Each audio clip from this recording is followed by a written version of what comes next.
After tearing through 9 straight UFC opponents In my whole life, I've never seen anything like it. and suffocating Dricus du Plessis to claim the middleweight crown at UFC 319, Khamzat Chimaev now stands as the boogeyman of this sport. Kill everybody else, stay here, it's my home. Allahu Akbar! A fighter no one seems able to solve. But even before the belt was strapped around his waist, it was clear that Khamzat wasn't just another contender. He was something the UFC had never dealt with before, but they must be happy they did. This is the rise of Khamzat Chimaev, and it's a guaranteed roller coaster. Early life in wrestling. Khamzat Chimaev was born in 1994 in the small Chechen village of Gvardeyskoye, Russia, where by the time most kids were still figuring out school, he was already on the wrestling mat, starting at the age of 5. In Chechnya, wrestling is almost a way of life, but Chimaev stood out as his natural aggression and raw intensity gave him an edge, helping him dominate youth tournaments and even capture a bronze medal at the Russian National Championships. As he grew older, his medal collection kept piling up. Yet outside the mats, life wasn't easy. Growing up in war-torn Chechnya meant limited opportunities and constant struggles. So, at 18, Chimaev left Chechnya behind and moved to Sweden, joining his brother who was already living and working there. Chimaev brought his mother and sister with him, hoping for a fresh start in Scandinavia. The transition wasn't easy, as he had to learn a new language, culture, and adjust in a completely different environment, but wrestling quickly became his anchor in the unfamiliar setting. In Stockholm, his raw talent and relentless work ethic stood out almost immediately as coaches at the BK Athen Wrestling Club saw his potential and began sharpening his skills even further. It didn't take long before Chimaev was dominating the mats again. From 2016 through 2018, he captured gold at the Swedish National Freestyle Wrestling Championships, each year in a different weight class, proving his versatility and cementing his reputation as one of the country's top wrestlers. Between 2015 and 2018, Chimaev tore through Sweden's freestyle wrestling circuit, racking up a flawless 23-0 record. He wasn't just winning, he was steamrolling everyone put in front of him. But while wrestling gave him dominance, it was a single moment that lit the spark for his next chapter. One December night in 2015, while working a late shift as a security guard, Chimaev tuned in to watch UFC 194. The main event was Jose Aldo versus Conor McGregor for the featherweight crown, and in just 13 seconds, McGregor shocked the world by knocking out Aldo and sending ripples across the fight game. Watching it all unfold, Chimaev had a thought that would change the trajectory of his life. If these guys could do that, why couldn't he? That flash of inspiration pushed Boris to step beyond the wrestling mats and into the brutal world of mixed martial arts, and the rest is history. MMA Career. Just weeks after that McGregor-inspired spark, Chimaev walked into the All-Stars Training Center in Stockholm, the same gym that produced light heavyweight legend Alexander Gustafsson. From day one, his wrestling pedigree set him apart.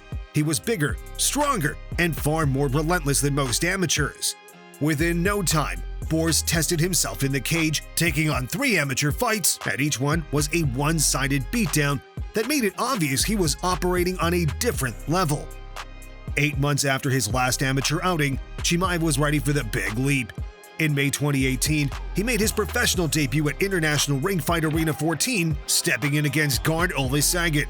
The opening round was a scrap as both men traded leather, and for a moment, it looked like Sagan might hold his own, but Chimaev's grappling base allowed him to drag the fight into his world. By the second round, the tide turned completely as a stiff jab from Chimaev rocked Sagan, and Boris pounced instantly by taking his back. Chimaev followed it up with a savage rain of ground and pound that forced the referee to intervene. Sagan was done, and the world had just witnessed the birth of a new problem in MMA. 3 months later, in August 2018, Chimaev stepped back into the cage at Fight Club Rush 3 against Ole Magnor. From the opening bell, Boris wasted no time showing off his elite grappling. He secured a body lock with ease, dragged Magnor to the mat, and immediately went to work. For nearly 4 minutes, Magnor was trapped under the suffocating weight of Chimaev, desperately scrambling while eating steady ground and pound. No matter how hard Magnor tried to create space, Chimaev stayed glued to him, constantly advancing position and punishing him. In the 4th minute, Chimaev slipped to Magnor's back, threaded his arm around the neck, and locked in the choke to finish the fight. At Brave CF 18, Chimaev faced the unbeaten Marko Kisic in his promotional debut. Kisic came in with 4 wins and 3 straight submissions, but Chimaev wasn't fazed. From the opening bell, Borz attacked with heavy strikes, repeatedly tagging Kisic on the feet. 2 minutes in, another clean shot wobbled Kisic, and this time Chimaev pounced. He followed him to the ground, quickly secured mount, and hammered down ground and pound until the referee had no choice but to wave it off. Just a month later, Chimaev had fans on the edge of their seats when he faced Sidney Wheeler at Brave CF 20. Wheeler came out swinging aggressively from the opening bell, but his wild approach backfired almost immediately. Seconds into the fight, Wheeler threw a heavy shot, but Chimaev slipped it with ease and countered with a lightning-quick takedown. In an instant, Borz was on Wheeler's back, raining down a relentless stream of punches. The barrage was so overwhelming that Wheeler had no option but to tap out to the punishment. In April 2019, Chimaev took on his toughest opponent yet in the form of Combat Sambo world champion Ikram Aliskerov at Brave CF 23. The fight was hyped as a clash of 2 elite prospects, and from the start, both men showed why. Chimaev pushed forward looking for takedowns while mixing in heavy shots, but Aliskerov's defense held strong. With the wrestling stalemated, Borz turned to his speed and power, landing the sharper strikes in the stand-up exchanges, though Aliskerov fired back with some clean shots of his own. Halfway through the first round, after a scramble reset them in the center, Chimaev uncorked a vicious uppercut that landed flush. Aliskerov dropped instantly and out cold as Borz walked away with his most spectacular finish yet. UFC Career. With that thunderous knockout over Aliskerov, Chimaev was firmly on the UFC's radar, and after closing out 2019 with his 6th pro win in Abu Dhabi, he officially signed with the world's premier MMA promotion in 2020. In the UFC, he wasted no time making his presence felt, as in just over 2 months, he stepped into the octagon 3 times, announcing himself as a future star. His debut came at UFC Fight Island 1 in July 2020 against John Phillips in a middleweight clash. From the opening seconds, Chimaev shot in for a takedown and dragged Phillips to the mat. What followed was 5 straight minutes of pure domination, as Borz smothered, smashed, and mauled his opponent without letting him breathe. By the second round, Phillips was completely drained, and just 72 seconds in, Chimaev locked in a tight Darcy choke, forcing the tap and marking his UFC arrival in emphatic fashion. Just 10 days after his debut, UFC President Dana White lined Chimaev up for another fight. At UFC Fight Island 3, Chimaev faced fellow newcomer Rice McKee, and the result was pure carnage. Right from the start, Chimaev shot for a takedown, slammed McKee to the mat, and went to work. He unleashed a brutal onslaught of ground and pound, hammering McKee's face with punches until the referee had no choice but to wave it off. 2 fights in just 7 days, both utterly one-sided. Chimaev had officially announced himself as a problem, and even the boss had to admit he was watching something special. I've been in this game my whole life. I've never seen anything like him. He's special, he's different. Less than 2 months after steamrolling Rice McKee, Chimaev was back in action against seasoned veteran Gerald Meerschaert at a UFC Fight Night in Las Vegas. The UFC wanted to showcase their new star to the American audience, and Borz made sure nobody would forget his name. The fight barely lasted a heartbeat. As soon as the opening bell rang, Chimaev charged forward, pushed Meerschaert toward the cage, and uncorked a thunderous right hand. The punch landed flush, dropping Meerschaert instantly and in just 17 seconds. I see it was, when I look at his eyes, he was a little nervous, like in the cage. When I look at him, he don't want to be there. I said that directly. Following his win over Meerschaert, Chimaev's meteoric rise seemed unstoppable, but 2020 had other plans. He was set to face Leon Edwards in a welterweight title eliminator, only for the fight to be canceled after Edwards tested positive for COVID-19. Rebooked twice in 2021, Chimaev himself was then sidelined for nearly 10 months due to COVID-related complications, even requiring surgery. I did house surgery. I did the operation here. So they took out some stuff, like I don't know how to explain in English. At one point, he even announced his retirement, but in the second quarter of 2021, he finally saw light at the end of the tunnel. Chimaev returned at UFC 267 to face the tough Li Jingliang, a fighter known for his wrestling and heavy hands. Had any doubts about Borz's lingering issues vanished in thin air. From the opening bell, Chimaev showcased his grappling dominance as he secured a body lock, lifted Jing Liang, chatted a few seconds with Dana, who was cage side, and then slammed him to the mat. Over the next 3 minutes, Chimaev unleashed unrelenting ground and pound while steadily advancing position. Early in the 4th minute, Chimaev locked in a rear naked choke and cut off Jing Liang's blood supply, putting him to sleep. Yeah, I acknowledge he is a very, very high-level fighter. But if you want to see if he is a he's good as a champion, I think he still needs maybe 1 or 2 more fights to prove he's the championship level. After his emphatic win over Li Jingliang, the boogeyman was back in action, fully aware that the challenges ahead would only grow tougher.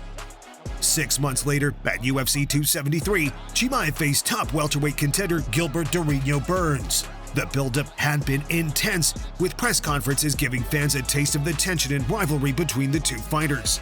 But I have to go to other divisions. Maybe like, I don't know.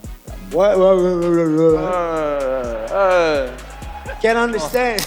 Once inside the cage, the fight lived up to its hype. Chimaev started aggressively, attempting to assert his wrestling against the cage, but Burns proved a difficult opponent to take down. After a relentless minute of effort, Chimaev finally secured a takedown in the open, though he wisely disengaged to avoid Burns' dangerous Brazilian jiu-jitsu. The battle quickly shifted to striking, with Burns landing heavier shots and briefly putting Chimaev on the back foot. Yet Chimaev regained control in the final minute of the first round, dropping Burns with a sharp right hand and claiming the round. Round 2 saw Burns retaliate strongly, dropping Chimaev early with a short left hook. Chimaev recovered quickly and engaged in a brutal exchange, only to be dropped again later in the round. In the 3rd round, Chimaev showcased his resilience that shocked everyone. More so, he pressed forward with a flurry of body shots, nearly finishing Burns, who somehow survived until the final bell. After 3 grueling rounds, Chimaev earned a unanimous decision victory. Bruised and battered, he emerged with a renewed sense of confidence, having proven not only his skill but also his mental fortitude and grit. Wrong for me from the beginning. The guy was tough. I didn't accept that, I would be like that. But from first second to last second, I had to try to finish him, Next time, I'm gonna work a little bit smarter and gonna smash somebody. Those with a deeper understanding of MMA recognized a new dimension to his game, and the UFC world was once again impressed. With an elite victory now on his resume, Chimaev had earned the trust of UFC executives and was handed the biggest assignment of his career, a main event against Stockton's own Nate Diaz at UFC 279. The fight was set to be Diaz's final bout on his UFC contract, with Chimaev tasked with sending the UFC legend into retirement.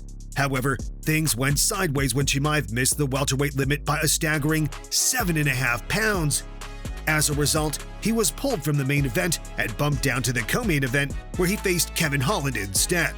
Chimaev dominated Holland, taking him down in seconds and absolutely smothering him before sinking in a Darcy choke to finish the fight. After missing weight, Chimaev permanently moved up to middleweight and was scheduled to face Paulo Costa. However, Costa withdrew due to a staph infection, opening the door for Kamaru Usman to step in on short notice at UFC 294. That kid's as advertised. He's tough, and I give him all the props. From the very first round, Chimaev shocked everyone by not only securing a takedown on Usman, but also controlling him throughout the entire round. Usman fought back fiercely in the second, landing significant strikes, yet Chimaev once again took him down and maintained control. Even in the 3rd round, despite Usman's sharper striking, Chimaev's late takedown proved decisive, sealing the biggest victory of his career and earning high praise from his opponents. After beating Usman, Khamzat was set for big things, and those came in the shape of former champ Robert Whittaker at UFC 308. Their original fight had already been scrapped due to his health issues, and many believed this was the matchup that would finally expose him. Analysts, fans, and even Whittaker himself spoke openly about the danger he posed, with some insisting that if anyone could hand Chimaev his first loss, it was the former champion. I look to go into this fight hunting him, much like I planned to last fight. I look to do again this fight. I'm the hunter in this fight. I'm the predator, and I'm going to be looking for him. Chimaev, however, remained unfazed as he barely engaged with the trash talk or predictions, repeating only one message: that the cage would give the answer. When the bell rang, Chimaev wasted no time proving it. Charging across the octagon like a storm, Chimaev slammed Whittaker to the canvas within seconds.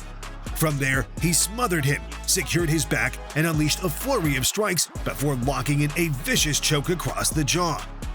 In an instant, Whittaker's jaw gave way, 3 of his teeth driven back into his mouth, leaving him with no option but to tap out in sheer agony. Popped his jaw. So it was, when you do that, like it splits and the teeth get all messed up. Rob has that right now. At 14-0, and with back-to-back wins over Usman and Whittaker, Khamzat Chimaev was now the undeniable #1 contender. The UFC wasted no time, throwing him straight into a showdown with champion Dricus du Plessis at UFC 319. Du Plessis wasn't just holding the belt, he was riding a perfect 8-0 run in the UFC with the biggest scalps in the division on his resume, and many believed he would once again pull off the impossible. But when the cage doors shut, there were no upsets. Khamzat mauled du Plessis for 5 straight rounds, taking him down within seconds every time, smothering him with over 21 minutes of control time in a 25-minute fight. The scorecards read a dominant 50-44 unanimous decision. With that, Khamzat Chimaev became the undisputed middleweight champion, ushering in a new era where he's the man everyone will be chasing. So, here's the question. How long do you think Khamzat's champion era will last? Will he go down as a middleweight GOAT when all is said and done? Drop your thoughts in the comments, and if you enjoyed the video, make sure to like and hit subscribe for more content. Thanks for watching, and see you next time.